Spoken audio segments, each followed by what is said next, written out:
Coming up on the Sky News Daily with me, Niall Paterson. He is the former Blair-era civil servant who's been called the architect of the Ukrainian ceasefire. So who is Jonathan Powell?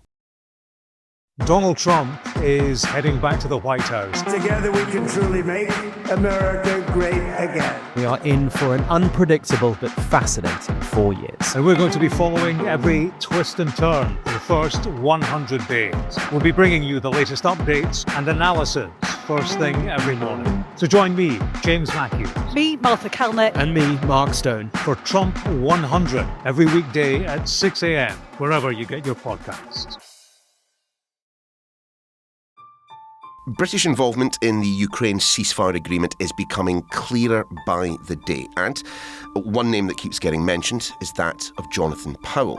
Formerly in Downing Street during the Tony Blair years, he's been brought back by Sir Keir Starmer in the role of National Security Advisor. And it is Powell who's been credited with success in the behind-the-scenes negotiations that have brought us as close to peace in Ukraine as we have ever been. But he was also instrumental in the UK standing shoulder to shoulder with the US during the conflicts in Afghanistan and Iraq. So, who the devil is Jonathan Powell? Rob Powell is Sky's political correspondent, and I hasten to add, no relation. Lord Peter Ricketts, is a diplomat who was the UK's first national security advisor back under David Cameron. Rob, let's just start with Jonathan Powell's CV. Yeah, I hadn't realised until I was listening to a big interview that he did quite a while ago yesterday that he initially started off as a journalist apparently and worked in TV for a little while. Yeah, he was talking about meeting the Sex Pistols when he was a TV producer initially. And then he started his career as a diplomat in the Foreign Office before basically being poached by Tony Blair in 1995 when he was still in opposition, and then moved straight into being Chief of Staff in Number 10. Just explain that role, because it is pivotal, isn't it? Well, it was the first time. I think Thatcher briefly had a Chief of Staff, but I think it was essentially created to be a kind of link between all the other various bits of Downing Street, and every Prime Minister has kept that role since then.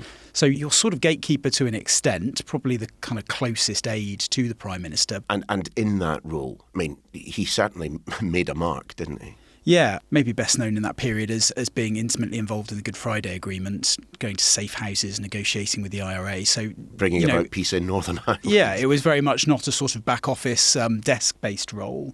And he served for the entirety of Tony Blair's time as Prime Minister as well for 10 years, which when you think about how long Chiefs of Staff usually last nowadays is quite an achievement to have 10 years in that role. I mean, Peter, how did he achieve that then? I mean, you've worked alongside him. Yes, and as Chief of Staff you are a political appointment, but Jonathan, having been a diplomat for 15 years, worked extremely well with the civil servants in Downing Street as well. So typically he sat right outside the Prime Minister's door. He was the person who essentially controlled access and ran the Prime Minister's day, but always in a collegiate way with the civil servants. He's got a manner which is very good for that. It's low-key, he's very smart, but he's quite self-deprecating. There's a nice touch of humour. And so he gets on well, both with the political side of life in Number 10 and civil servants. But very much used to working in the background. I mean, I was a political correspondent at the time that he and Tony Blair were working closely together. You'd always see him standing behind him, but you very rarely heard him talk. Yes, he's always kept out of the public spotlight. I think he's seen his job as in the background, working quietly, making the connections, providing the solutions to his leader, but himself keeping well out of the public view. I mean, Robbie, he had been at a remove from politics for quite some time, but he did return pretty recently. Why? He was brought back in, I think, as a special envoy to Libya when David Cameron was Prime Minister briefly as well, so under a Conservative administration.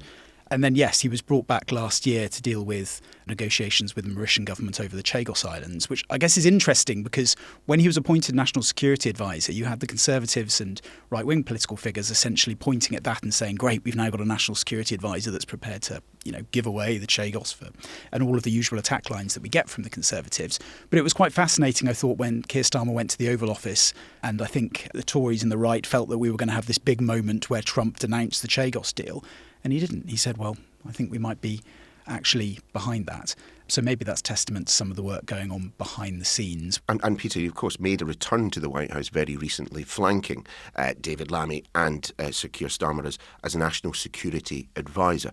I mean, why have they gone for him as National Security Advisor? I suppose you should tell us what the role actually means first and foremost.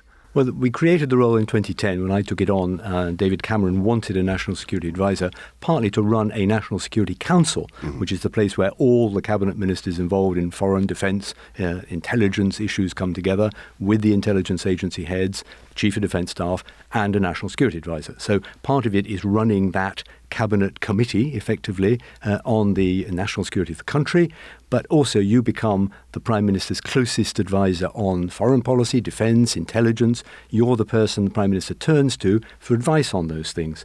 And Jonathan actually was brilliantly qualified for the role he's now playing. He's got that decade-long experience of how Number 10 works. He spent the last 15 years in private life in a consultancy dealing with mediation of countries in conflict, and he's an arch negotiator, very smart, very low profile, very tenacious.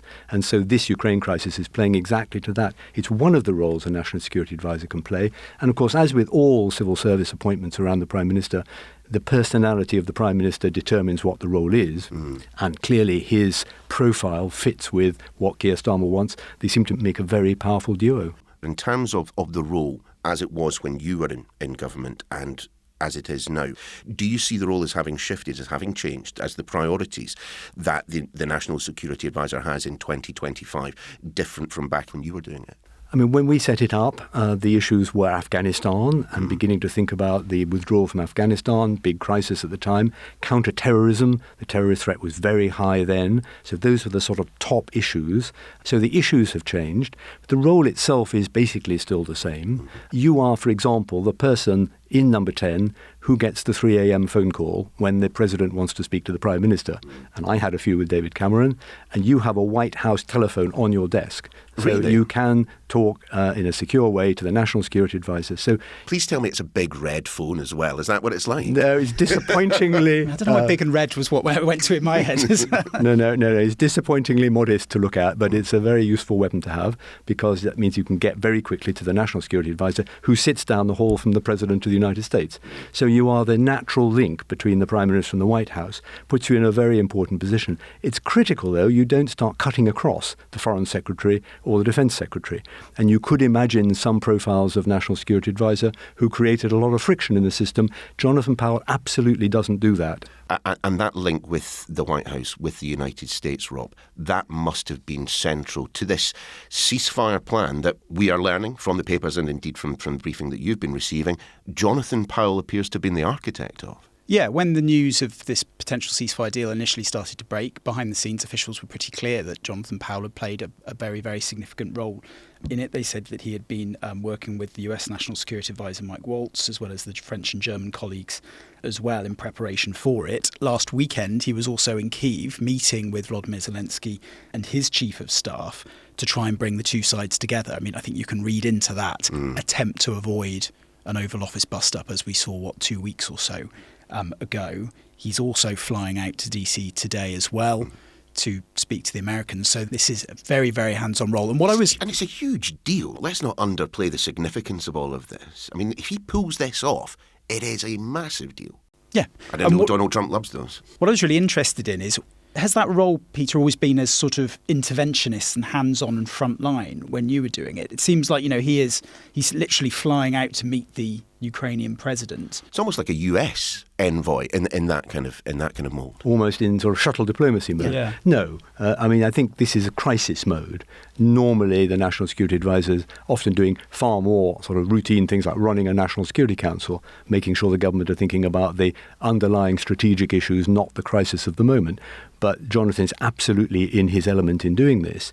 And I think the real trick that he pulled was to convince Zelensky that Trump had somehow got the impression that the guy didn't want peace and didn't want a ceasefire. The way to get round that was to really come in with a deal saying, I want a ceasefire straight away, and putting the ball back in Putin's court. And I think Jonathan, with Keir Starmer doing the heavy lifting, of course. The other thing I think they achieved remarkably was avoiding that meeting of Europeans in London a week or so ago looking like an anti-Trump rally. Yeah. And I think Jonathan was probably instrumental in keeping Mike Waltz up to date minute by minute that this isn't anti-Trump, this is trying to help Trump. It does feel like he's sort of taken some of those elements from the chief of staff role and applied it to this National Security Advisor role. I was talking to someone that sort of studies the nuts and bolts of Whitehall quite closely. And he said you can just detect a kind of guiding hand in the background that's linking up the diplomacy with the media and what you're seeing, with even the reaction to things like tariffs being put on steel as well. So with the economic side, that there's someone with a sort of hand in all of these camps that's pulling it all together and making sure that they all sort of work in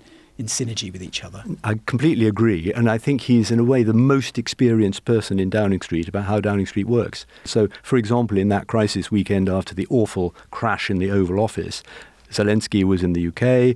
Zelensky went to see the King. I think I see Jonathan Powell's hand in that, a very deft gesture that managed to not avoid Trump, but gave real extra boost to Zelensky at a dark moment. But you've already mentioned, Peter, there are dangers, aren't there, in this kind of centralising of foreign policy in number 10 Downing Street rather than round the corner at the Foreign Office. I mean, David Lammy has been slightly sidelined in all of this, hasn't he?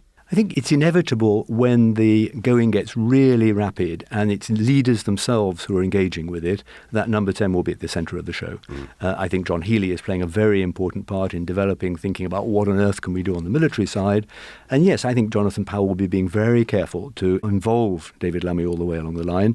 I mean, I imagine the Foreign Office are in the background providing the advice. Rob, on those risks, I mean, political appointee, he comes with a degree of baggage, well known in Washington, well known elsewhere, but obviously very much tied to the UK's involvement in Afghanistan and Iraq. I mean, his foreign policy at times, and sorry, Peter, I am not as well versed in this world as you are, does seem to circle around the idea that the United Kingdom and the United States are forever to be locked together.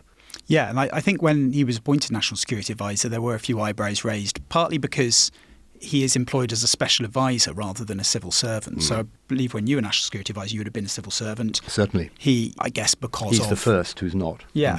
And then also there was criticism from the left of the Labour Party that, quite apart from putting someone in that obviously had a large degree of success with the Good Friday Agreement, you were putting someone in who was intimately involved with one of the most catastrophic foreign policy decisions in recent history in terms of Iraq. What's interesting, I think, and I was reading this there's a big profile piece in one of the newspapers in the last week, was that they were quoting someone who knew Jonathan Powell well and said they detected his hand essentially in the closeness with which Keir Starmer has sought to cast the UK-US relationship, but also the position that he has tried to put the UK in as a sort of bridge between Europe and the US. And essentially the reasoning for that was that in Blair's number 10, he was one of the people pressing to stay as close as possible to the Americans. I think was the quote in Christopher Mayer's memoirs that he was instructed by Jonathan Powell to get up the arse of the Americans and stay there. But I just wonder whether... Recollections may vary. I'm judging by your face there, Peter. Yes. Is that a risk, I guess? I guess the thing that struck me was, we've heard from a lot of former ambassadors to the US recently saying that what Trump is doing and how he is approaching the office of the US president now is something that fundamentally changes the nature of the special relationship. So I wonder whether that desire to stay as close as possible to the US that appears to still be there from Jonathan Powell is based on a sort of dated idea of what the US is and how the US operates. I mean, it's certainly not the first time we've heard of the United Kingdom as transatlantic bridge, is it? It's not, no. And I don't think this is coming from Jonathan Powell, it's coming from Keir Starmer. I mean, I think Starmer is determined to try and come through this crisis with our relations with the Americans as good as they can be in the Trump period. But the formative experience that all of us had, I was a senior official in the Foreign Office at the time of Iraq, and Jonathan, working, of course, close to Tony Blair, was the split between the US and UK on one side and France and Germany on the other side. Deep rift within the NATO alliance. And I'm sure Jonathan, is trying night and day to avoid that, to try and work Britain into the centre of European security, where we've often been in the past, without losing the relationship. It's easy to talk about things going badly wrong with the Americans, but our defence relationship, our intelligence relationship, all of which come together on Jonathan's desk in number 10, we need the Americans critically for that. So he's trying to build the bridge, if you like, walk the tightrope, I prefer. Problem with the bridge metaphor is, if one of the sides of the river are subject to violent earthquakes, the bridge is not going to be very resilient. But they're up on the tightrope, and I think they're very conscious from the Iraq period of what can go wrong if you fall off it. How then would you characterise his approach to conflict resolution? I mean, what is the end game that he wants to see in terms of Ukraine, given that, he does see our future in terms of foreign policy as walking in step with the United States? Yeah, it's really fascinating. There's a piece he wrote for the Guardian newspaper in June of 2022, so not long after the invasion begun, which is quite strange reading back now, given what's playing out. He talks about how Ukraine may need to insist on fighting and talking at the same time to secure a satisfactory agreement, a peace agreement, should be supported in those negotiations by its allies who hold the key to sanctions and security guarantees to deter Russia from invading again. It's all sounding very familiar. And I think this is maybe the most fascinating bit. There will only be a lasting peace if we do not leave Russia nursing a grievance, isolated and waiting for the next opportunity to invade. And this was a few months after the invasion. We're talking almost 3 years ago now. Prescient. Well, I think he wants to come out with a Ukraine which is secure, which has a future of its own, will make its own decisions for the future, is not part of some kind of neutral zone with a wide degree of Russian influence, just ensuring that the hostilities will resume one day. So he does not want to come out of this, I'm sure, with a cheap and dirty deal which has got no guarantees for Ukraine in there. He's got to keep working so that when finally a ceasefire happens, it doesn't just break down immediately, it moves on to a negotiation of a wider peace deal with enough reassurances to Ukraine that it will last. Thanks both. And that is your lot for this week on The Daily. Have a cracking weekend. We'll see you again Monday.